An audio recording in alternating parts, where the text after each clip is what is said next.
아무도 침범을 못 했어요. 일본 사람들이 가라면 겁살 맞아서 겁살병에 죽는다고.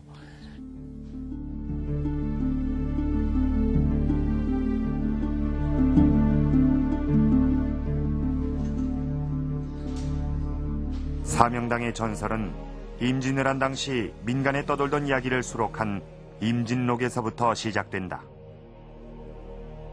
임진록은 70여 종의 이본이 전해질 정도로 당시 사람들에게 인기가 많았던 책이다.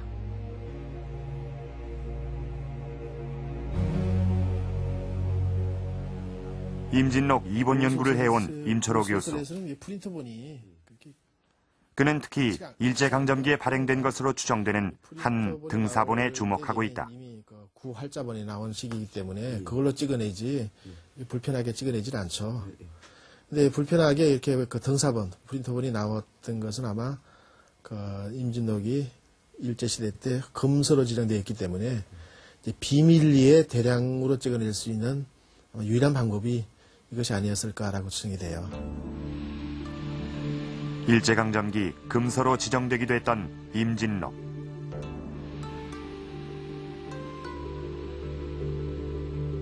학자들은 일제가 임진록을 금서로 지정한 이유를 사명당의 활약과 관련된 부분에서 찾고 있다.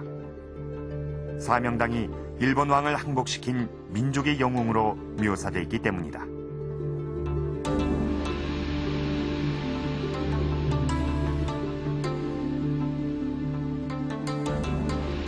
어떤 전쟁의 와중에 아마 국민 전체가 기대했던 것은 어떤 민족적 영웅이었을 걸로 생각이 돼요. 누군가가 어떤 특출한 어떤 능력과 어떤 도술과 그런 어떤 신비한 힘을 가진 그런 존재가 나타나가지고 그 위기에 처한 우리 민족을 좀 구해줬으면 하는 아주 간절한 소망. 그래서 어떻게 보면 이제 우리 국민들의 그 위기의식에 대처하는 그 민정의식으로 이제 표출이 되고 있는데. 임진왜란 이후 지금까지 일본과 관련한 전설과 신화가 전해지는 사명당. 그는 지금도 여전히 신령스러운 힘을 가진 인물로 사람들에게 기억되고 있다.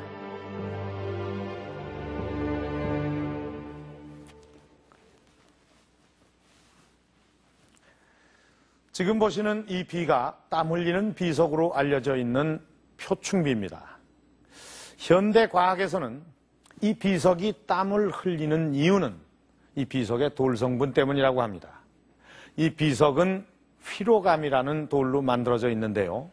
이 휘로감은 이 온도에 민감해서 이 대기 중에 따뜻한 습기를 아주 쉽게 흡수합니다.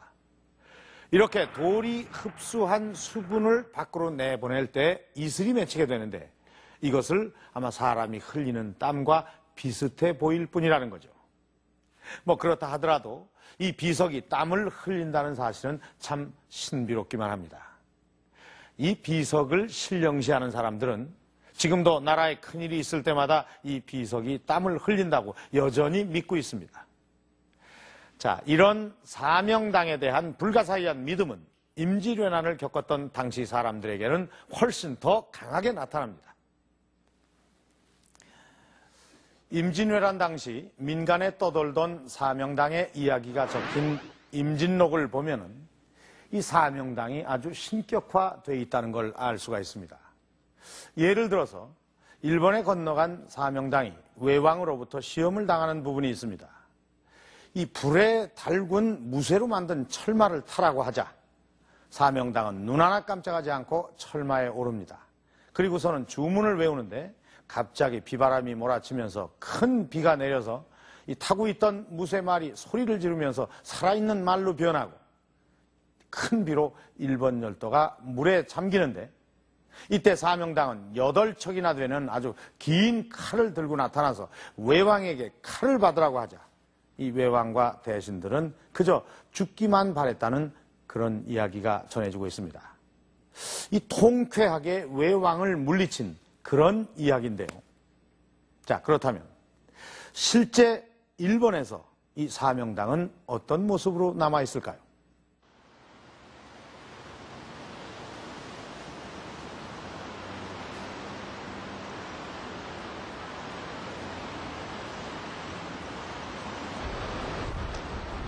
교토는 임진왜란 당시 일본을 실질적으로 통치하던 막부가 있던 곳이다.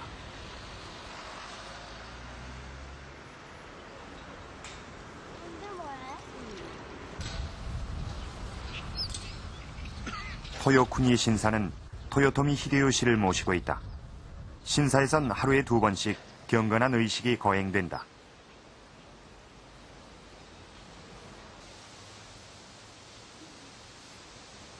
신사에 모셔진 토요토미 히데요시는 임진왜란을 일으킨 장본인이다.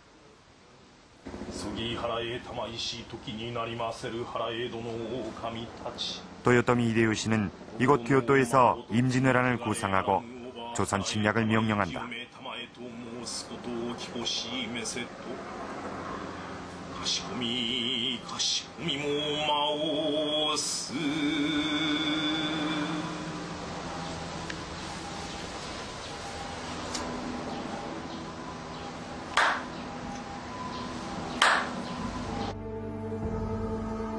사명당의 시문을 모은 사명집엔 사명당이 일본 교토에 머물렀음을 알 수 있는 시가 있다. 일본에서 사명당은 송운이란 호를 사용했는데 이 시는 이국 땅에서 한 해를 보내며 고향을 그리워하는 내용이다.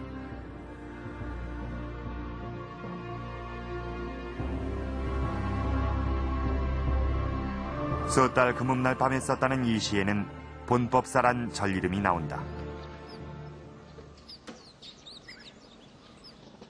교토에 있는 본법사는 1436년에 세워진 고찰이다. 사명당이 이 절에 머무른 때는 1604년, 임진왜란이 끝나고 6년 후의 일이다.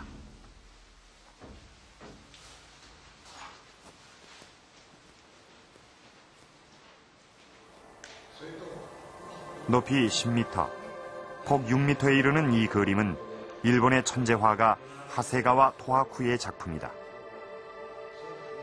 사명당이 이곳 본법사에 왔을 당시에도 이 그림이 걸려 있었을 것으로 추정된다.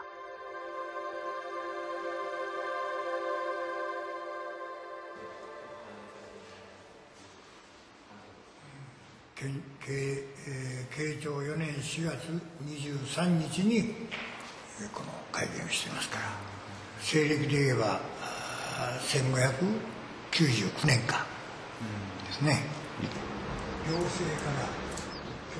본법사는 최근까지 3차례의 화재로 대부분의 유물이 불에 타 사라져 사명당의 흔적을 찾을 수는 없었다.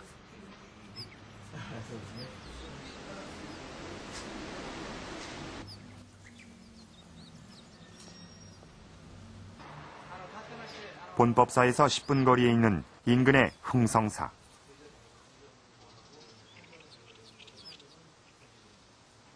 교토에 사명당이 머문 흔적은 뜻하지 않은 곳에서 발견됐다.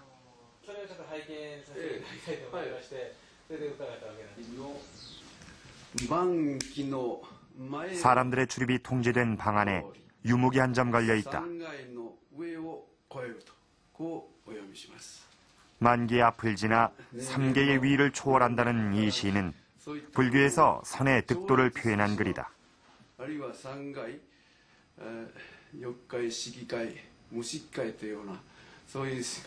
글 말미에 쓰인 송운이란 글자.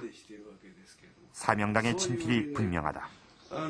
保管してあった箱などから見ますとやっぱりその